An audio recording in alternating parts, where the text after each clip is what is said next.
The hall was enormous. It stretched so far in every direction that the far walls were lost in soft golden light. The ceiling floated high above like the inside of a cloud, and the floor beneath. Every foot was made of something that looked like dark glass but felt warm.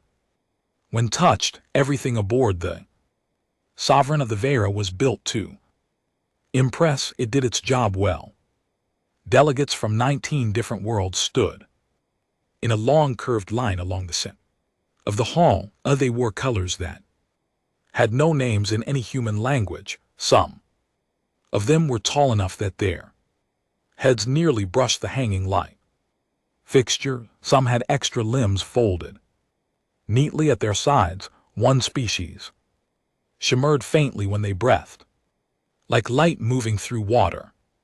Every single one of them had been chosen by their world as a worthy candidate.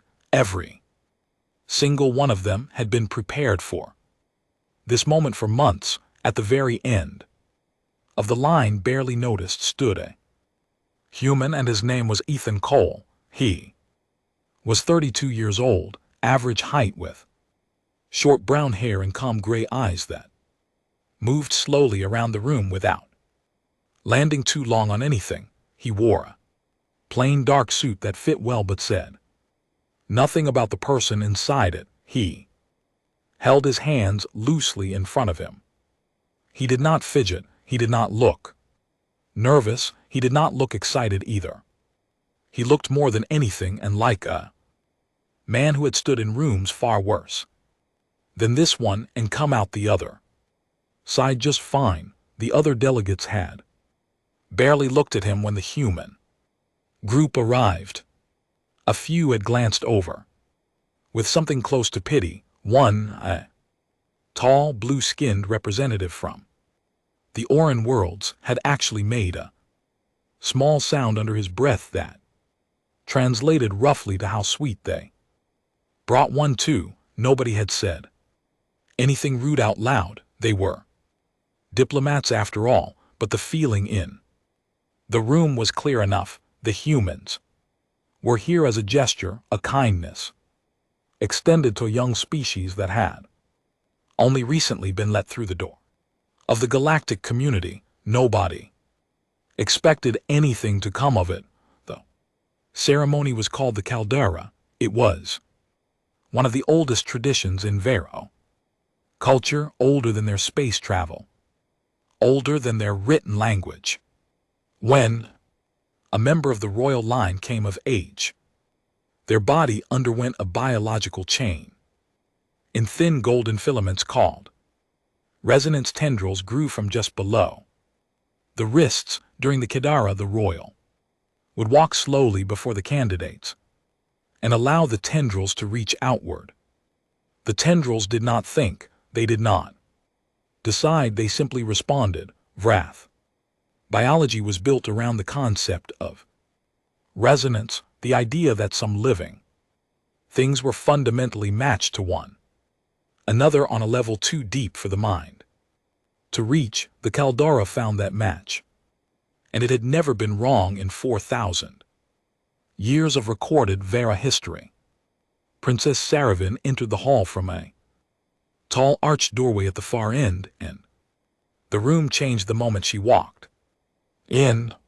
She was not the tallest person there, not the most decorated, not wearing the heaviest crown, but there was something about the way she moved, straight-backed, unhurried, completely aware of every single thing around her, that made the space feel like it belonged to her. Her skin was a deep shade of copper gold, and her eyes were pale silver, and the resonance tendrils at her wrists floated gently in the air beside her like thin ribbons caught in a breeze that nobody else could feel. She walked the line slowly. The tendrils drifted. They tilted toward a few of the candidates and then pulled back. Orin delegate straightened slightly as she passed. An enormous representative from the Davari worlds bowed its great head each time, and the tendrils acknowledged and moved on.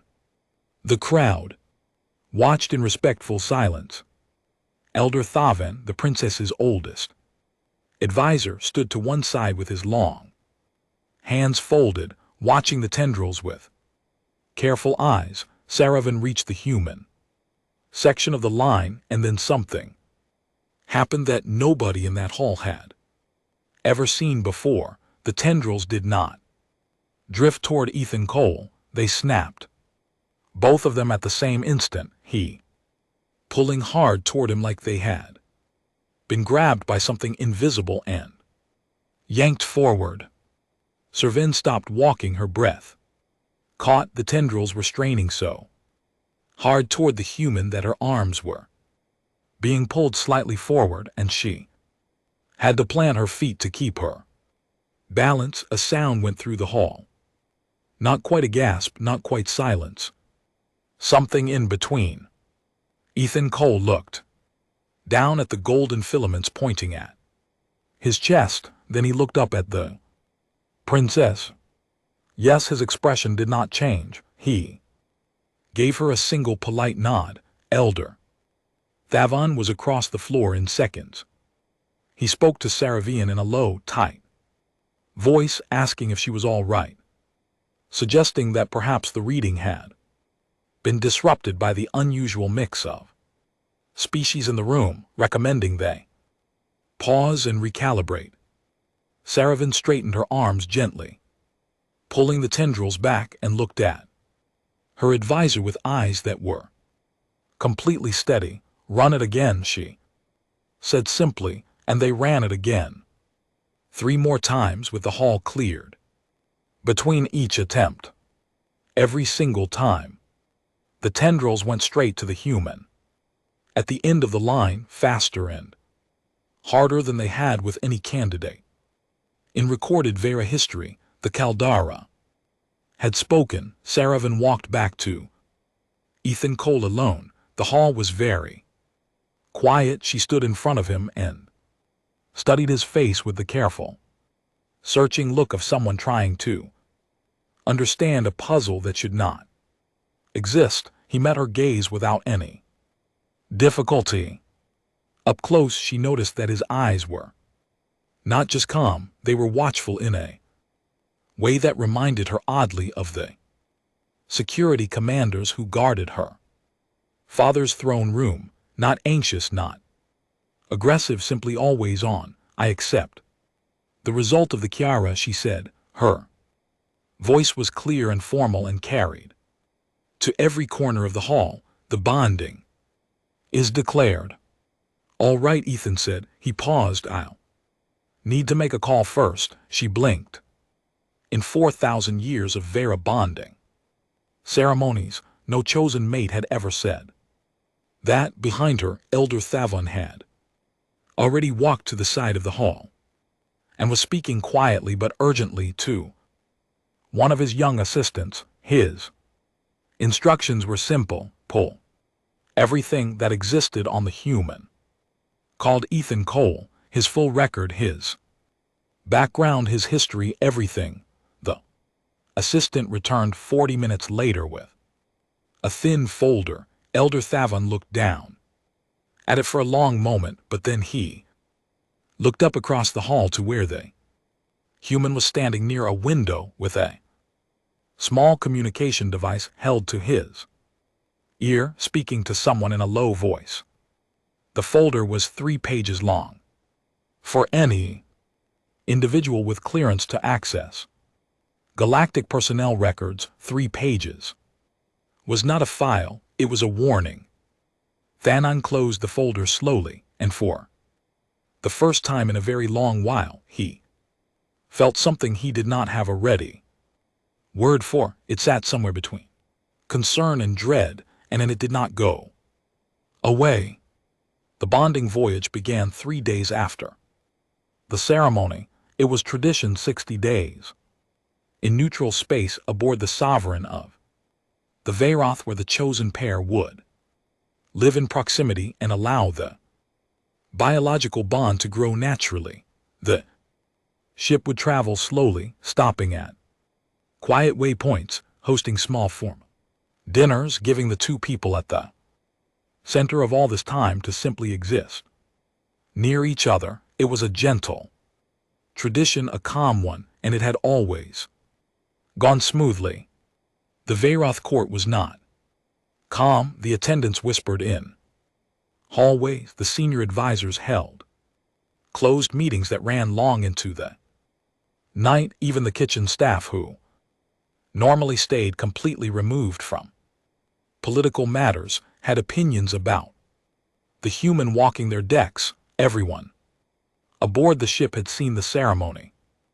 Everyone had watched the tendrils snap toward him like they had been pulled by a cord. Nobody could explain it, and that made everyone uncomfortable in the particular way that unexplained things always do. Ethan Cole, for his part, did not seem to notice any of it. He woke every morning before the ship's lights shifted to simulate dawn. He exercised in the small fitness room on the lower deck for exactly 1 hour.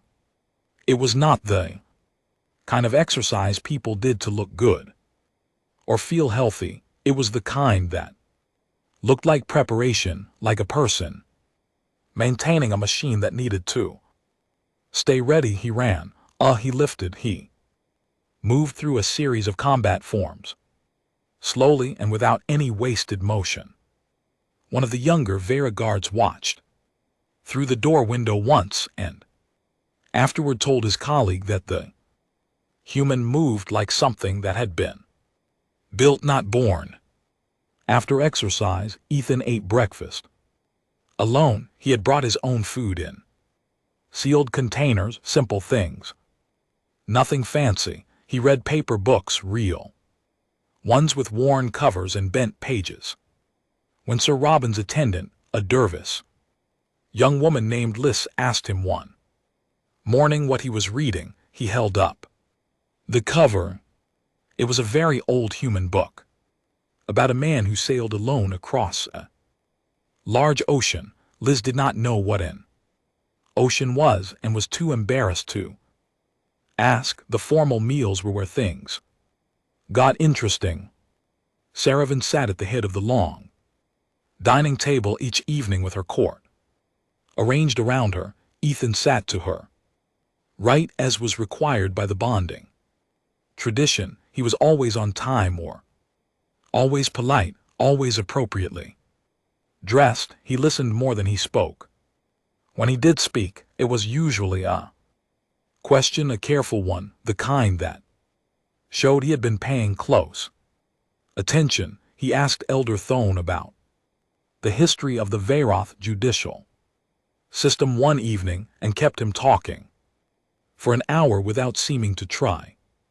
Then, who did not like the human and made no great effort to hide it, found himself answering anyway, and afterward was quietly annoyed with himself about it. Saravian watched all of this. She was trying to understand him, and he was not making it easy. He was not rude. He was not cold. He was simply very, very contained, like a door that was politely closed. She was used to people performing around her, showing off, trying to impress, making sure she noticed their best sides. Ethan Cole did not perform. He just existed steadily and seemed entirely unbothered by whether she was impressed or not. She found this more interesting than she expected to. She started asking him questions directly during their required evening walks along the observation deck. The walks were another part of the tradition, 30 minutes side by side watching the stars. He answered her questions easily enough. He had grown up in a place called Montana, the northwestern part of the North American continent on Earth, small town. He said cold winters, lots of open land. He had joined the military at 18 because, in his words, it was the thing that made the most sense at the time. He served for a number of years. After that, he had worked for the government Which part of the government? She asked. The quiet part, he said. She looked at him. He looked at the stars. After a moment, a very small smile crossed the edge of his mouth, but he did not explain further. Meanwhile, deeper, the ship commander Viral was doing his job. Viral was the head of Saravan's intelligence staff, and he was not a man who panicked easily or jumped to conclusions. He was methodical and patient and had spent 20 years making sure threats were identified before they arrived. The 3-page file on Ethan Cole was not something he could simply accept and move on from. A person with so little record was not a simple person. Simple people left traces everywhere. They showed up in school records, travel logs, financial systems, social networks, civilian databases.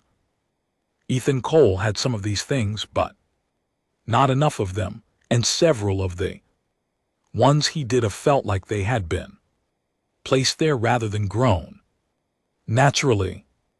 Viral reached out to contacts inside human space. It took time.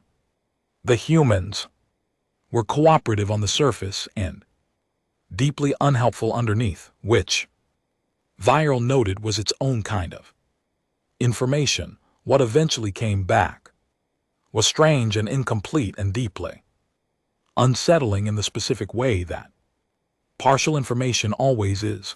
Then, Ethan's military record existed, but was heavily cut. What remained showed years of service, multiple tour in places whose names had been removed, and a long list of combinations that referenced operations with no titles.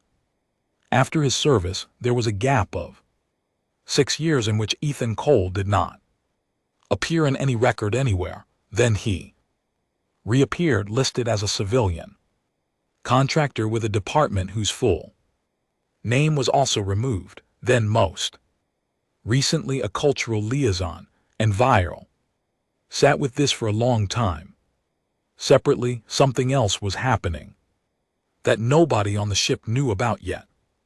In the deep political networks of the Varoth Dominion, a group of powerful, noble houses had been watching the bonding ceremony with growing fury. They called themselves the Sun and Conclave, and they were old money and old pride, and old ideas about what the royal line of the Varoth was supposed to represent. The idea that the princess had been bonded to a human, a primitive and a newcomer, a species that had only recently learned to cross their own solar system, was not something they were willing to accept quietly. They made contact with a mercenary fleet called the Grey Teeth. The commission was simple: find the sovereign of the Vara during the bonding voyage, take the princess, remove the human, make it look like a random act of piracy so that no political trail led back to the conclave. The Grey Teeth accepted, and they were expensive and they were good at their work, and they had handled quiet political jobs before. They began moving into position that same night. Ethan stood alone on the observation deck long after the scheduled walk had ended. The stars moved slowly past the wide windows. His communicator buzzed. Once he looked at the screen for a moment, reading something, and his expression did not shift at all. He typed a reply, 2 words, and put the device away. Then he stood there a little longer, watching the dark between the stars with those quiet, watchful eyes, and waited for whatever was coming next. Back in his office, Viral finished his report and walked to Saravian's door. He knocked softly. When she opened it, he looked at her with the expression of a man choosing his next words very carefully.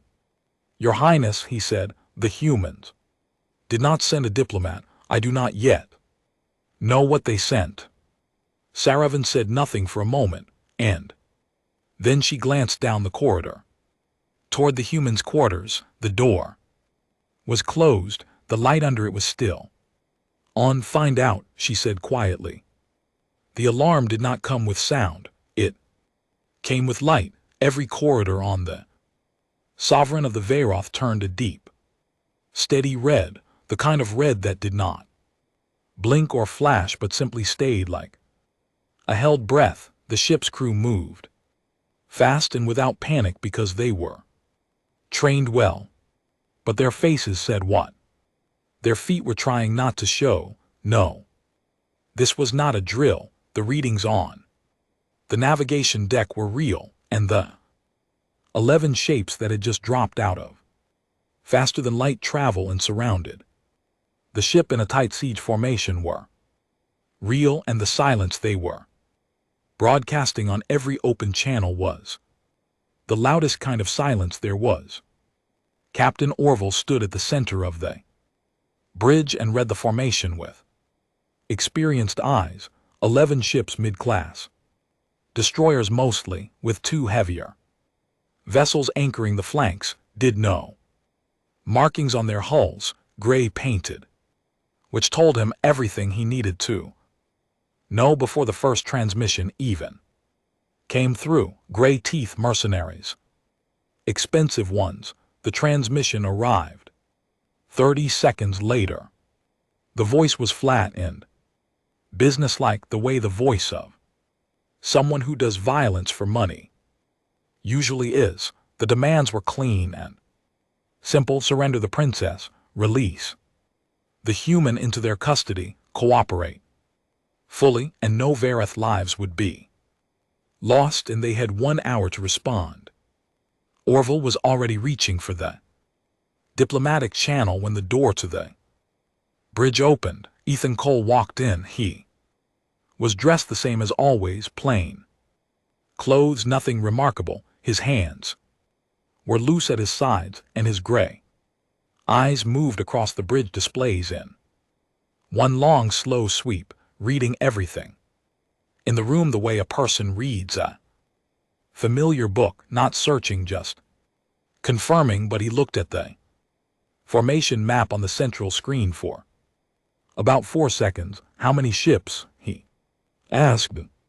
Orville stared at him. 11, he said, because there was something in the human's tone that made the number feel like the answer to a question that had already been decided. Ethan nodded once. He looked around the bridge until he found a secondary console near the left wall, the kind used for communications and system interface. He walked to it, but one of the junior officers stepped forward to stop him, and then for reasons the officer could not fully explain afterward, stepped back instead. I need this open, Ethan said to no one in particular, and sat down. His fingers moved across the interface. He was not typing a message.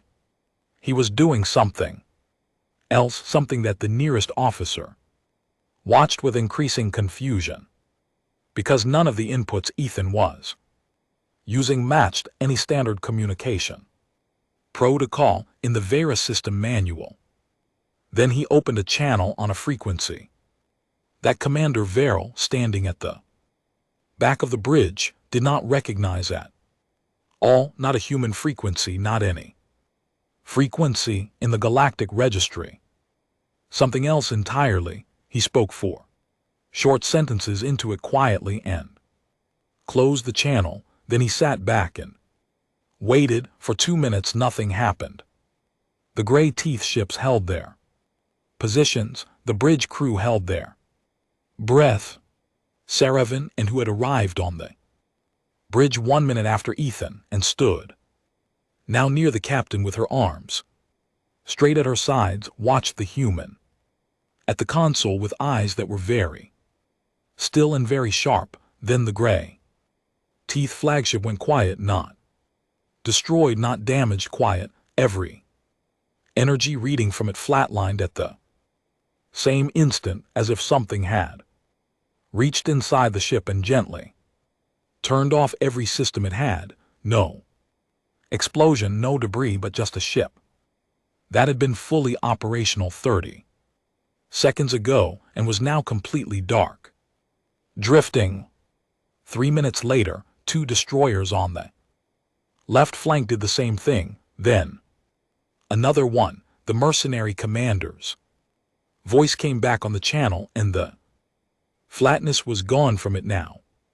There was something underneath the words that had not been there before. He demanded to know what was happening, and he said that whatever electronic attack was being used was in violation of 7 different galactic treaties. He said they would open fire. Ethan reached over and opened the main channel himself. When he spoke, his voice was the same as it always was, calm, even like a man reading a weather report. "My name is Ethan Cole," he said. "I am currently listed as a cultural liaison with the Earth Diplomatic Service. That is not what I am. My actual classification is Strategic Asset, Tier 0. I operate under Project Lone and United Earth Special Activities Division. You have made contact with the wrong ship." He paused. "You have 4 minutes before the rest of your fleet loses propulsion. I would use that time to call whoever hired you and let them know the job is finished." He closed the channel. Over the next 4 minutes, the remaining 7 gray teeth ships went dark one by one, not all at once, one every 30 seconds or so, in an order that seemed almost casual. I'd like someone turning off lights in a house before bed. When the last one went silent, the formation that had surrounded the sovereign of the Veyroth was nothing more than 11 powerless hulls floating in neutral space, completely harmless, going nowhere. Ethan stood up from the console, set it back to its default settings, and looked at Captain Orville. "They'll need rescue teams in about 6 hours," he said. "Their life support is still running. I left that on." The bridge was absolutely silent. Verl was the first person to speak. He was a man who had seen a great deal in his career and prided himself on not being easily shaken, but his voice, when it came, was about 2 degrees quieter than usual.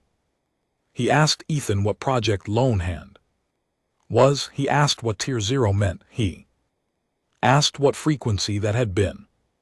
Ethan looked at him for a moment, deciding something. Then he explained. Not everything, but enough.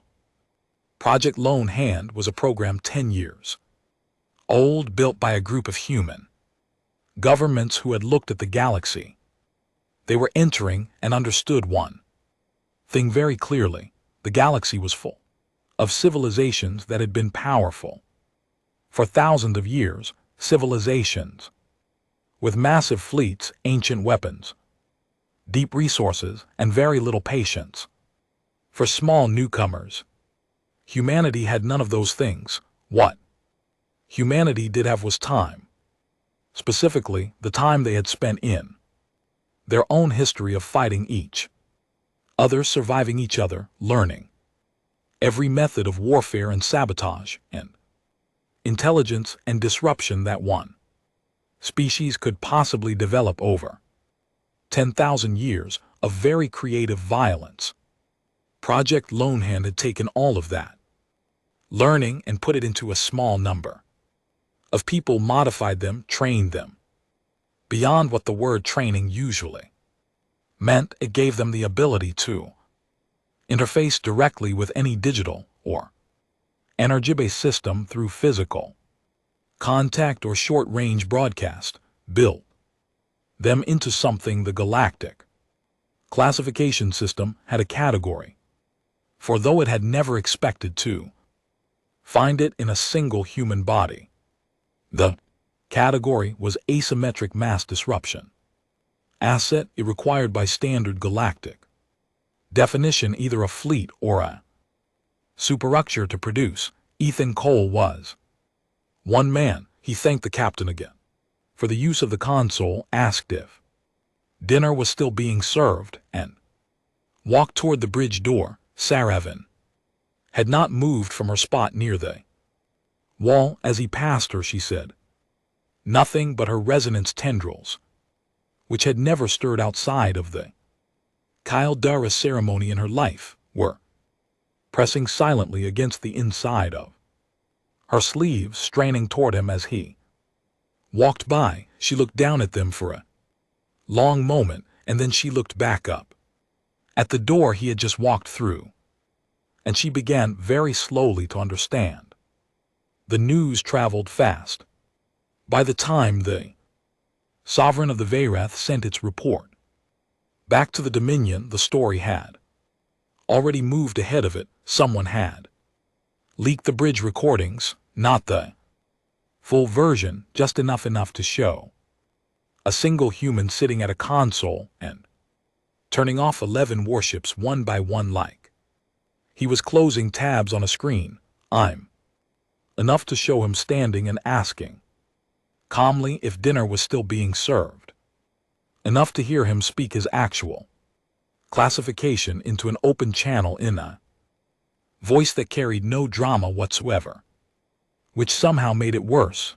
The galactic community did not take it quietly. 3 civilizations filed formal objections with the Galactic Assembly within 48 hours. Their complaint was the same across all 3 filings.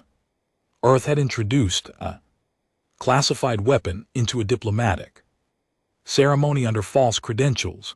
The word weapon appeared 17 times in the shortest of the 3 documents. Several assembly members called for an emergency session, and one representative from the Oran world, the same species whose delegate had made that small pitying sound when the humans arrived at the ceremony, submitted a statement calling the situation deeply concerning and demanding that the asset in question be removed from Vera space immediately. Earth's ambassador, a sharp and unhurried woman named Diane Offer, stood before the full assembly 3 days later and let them finish. She was not a tall woman, and she did not raise her voice, but the room was very quiet when she spoke.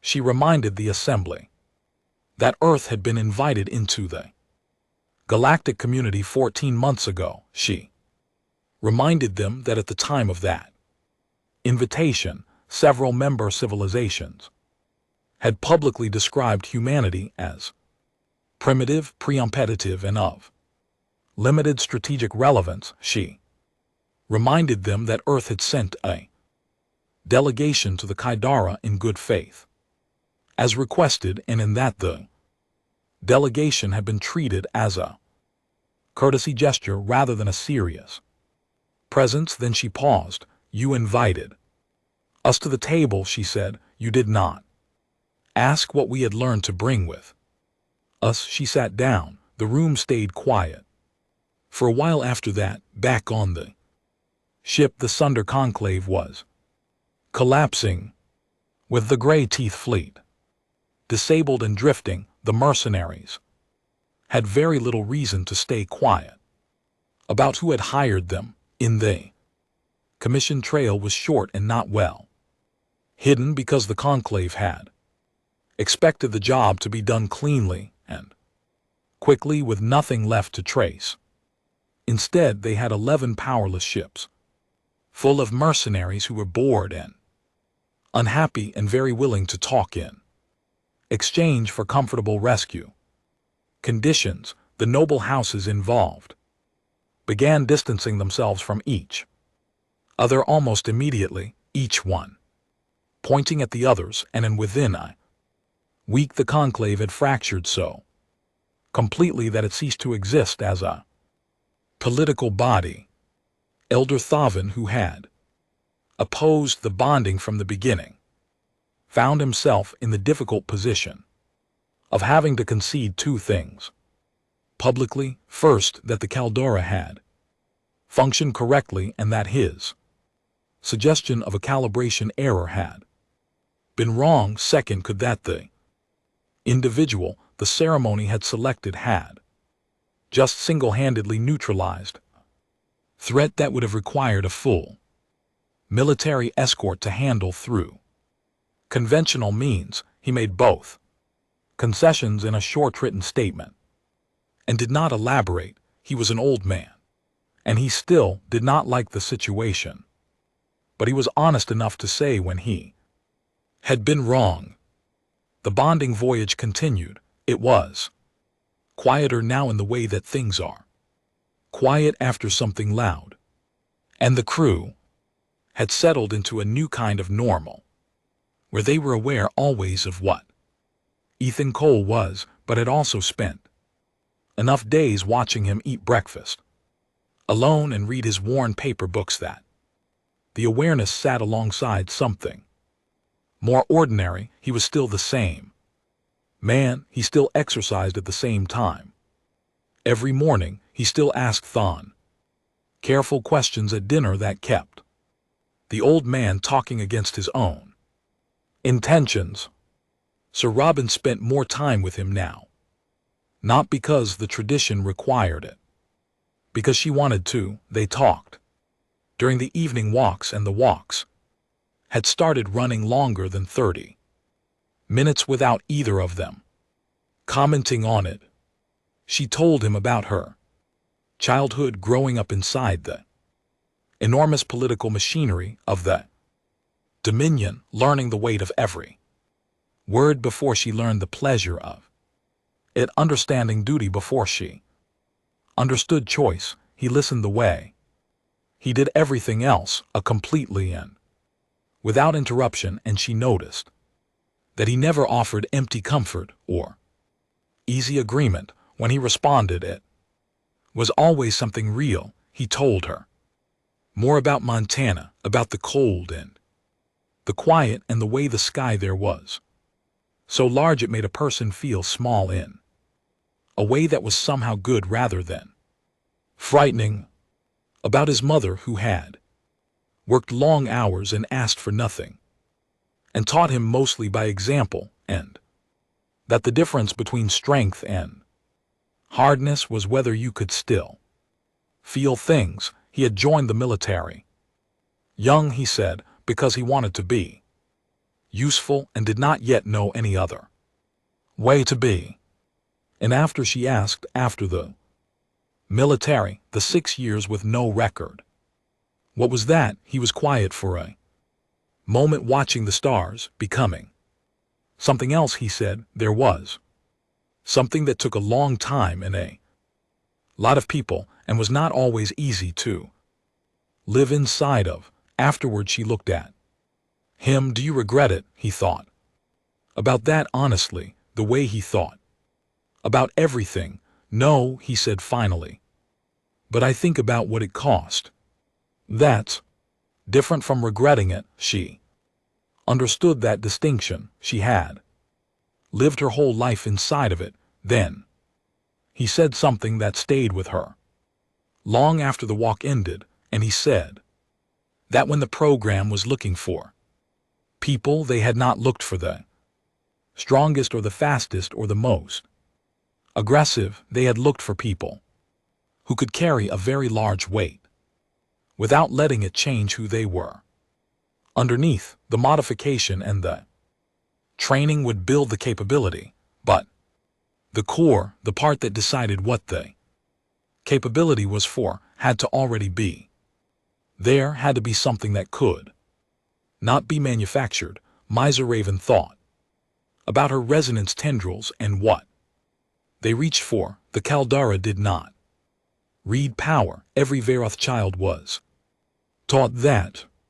It read something rarer and harder to name, something that sat underneath power and decided what power did. She thought she was beginning to understand what it had found in him. That night she went to her quarters and sat for a long time in the quiet. Her Tendrils drifted slowly at her wrists, the way they did when the bond was growing and they were warmer than usual. She did not pull them back. Next morning, before the ship's lights shifted to simulate dawn, she heard the sound of movement from the lower deck, the steady rhythm of someone who maintained themselves like a machine that needed to stay ready. She listened to it for a little while before getting up. Then 2 days later, the Cree Dominari sent their message and everything changed again. It came through official channels, formal and cold. At the Cree were one of the oldest powers in the known galaxy, a civilization that had spent the last 8 centuries quietly absorbing smaller ones, and they did not raise their voice because they had never needed to. The message was addressed to both Earth and the Vera Dominion. It named Ethan Cole. Specifically, it called him an unauthorized weapon operating in violation of galactic law. It demanded he be handed over to CRT custody for what the message called containment and review. What at the bottom of the message was a number 300 ships, Saravan. Read it twice, then she set it down and went to find Ethan. He was on the observation deck. He had already read it. She could tell by the way he was standing, the same as always, loose and calm, and watching the dark between the stars, but with that particular quality of stillness that she had learned by now meant he was thinking hard about something he had not yet decided. And she stood beside him and did not say anything for a moment. "Are you afraid?" she asked, because it was the question she most wanted the real answer to. He looked at the stars for another few seconds. "Yes," he said, "but that's all right." 300 ships was not a threat, it was a statement. The Cree Dominari had not built their empire by being subtle. They moved large, and they moved slow, and they let the size of what they were doing speak before any words were exchanged, and their fleet sat at the edge of Vera space like a wall, not advancing, not retreating, simply present in the way that a very large stone is present when it is placed in the middle of a road. The message was clear. There was no going around this. There was only giving them what they wanted, or suffering the weight of what they had brought. The Galactic Assembly went silent, not the polite procedural silence of a body choosing its words carefully, and the real silence of an institution that had looked at the situation in front of it and decided very quietly that it did not want to be involved.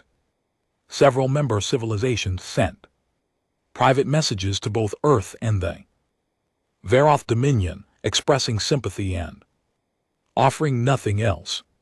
One sent a fruit basket, which Ambassador Diane Okafor later described as the single most honest diplomatic communication she had ever received, and the Veroth High Council met in emergency session for 6 hours and came out of it with no decision, which was its own kind of decision. Captain Orville walked the bridge of the sovereign of the Veroth and said very little to anyone.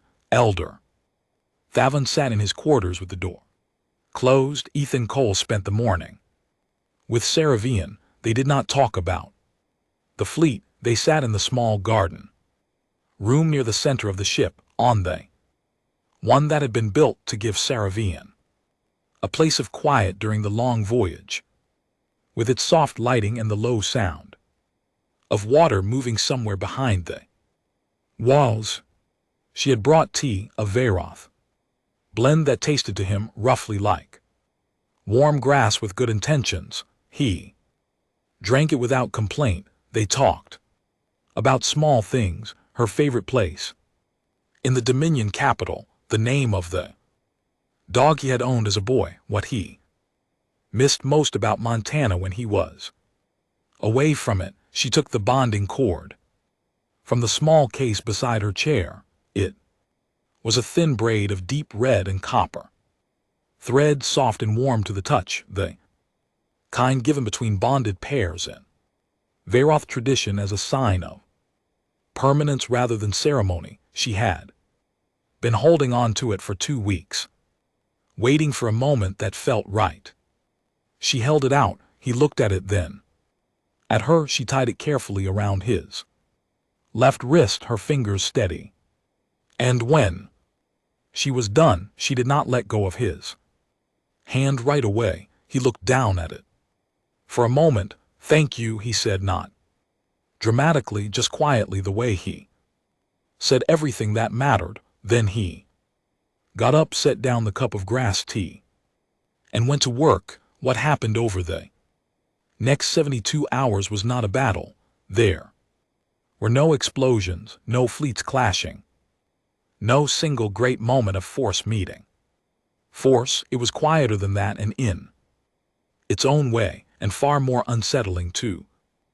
Everyone watching, it came out later in pieces through intercepted communications, leaked diplomatic records, and the confused testimony of 3 different CF military officials who could not fully explain what had happened to them. It was assembled slowly into something like a picture, though the picture always had gaps in it. Ethan worked from a secured terminal in a room that had been given to him without much ceremony, just a lock on the door and a direct interface connection. He did not sleep for the first 40 hours. He ate at the terminal. He worked with the focused and completely unhurried concentration of someone who had done hard things many times before and knew that panic spent energy that should go somewhere else. He did not attack the Kree fleet. He attacked the architecture underneath it. The Kree Dominari fleet was large, but it was also expensive, and expense required money, and money required agreements, and agreements required trust between the people who had made them. Ethan went after the trust. He found the financial contracts between the Kree military and 3 of their primary client states, civilizations that supplied fuel, parts, and crew in exchange for Kree protection. He found irregularities in those contracts that had existed for years, buried deep, but the kind that suggested the Kree had been quietly overcharging their clients and skimming the difference into accounts that had no official names. He compiled this information into clean, well-organized packages and sent them to the relevant parties.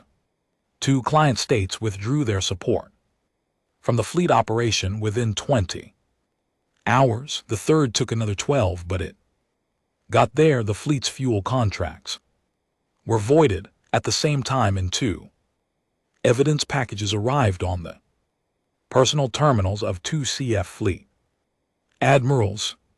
The packages were thorough and specific and detailed a long-running arrangement in which both admirals had been taking payment from a third party in exchange for navigating the fleet away from certain trade routes that the third party preferred to use without oversight. The admirals did not know each other's packages had arrived. They both independently and within 4 hours of each other, they quietly informed the CFT High Command that they had personal matters to attend to and removed themselves from the operation. The fleet began to fracture, not dramatically, slowly, the way things fall apart when the people holding them together stopped trusting each other. Ships that had been part of the formation began finding reasons to be somewhere else. The wall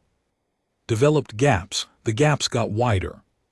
The Kree High Command sent a final message directly to Ethan Cole. It was on a private channel, and it did not go through any official diplomatic body.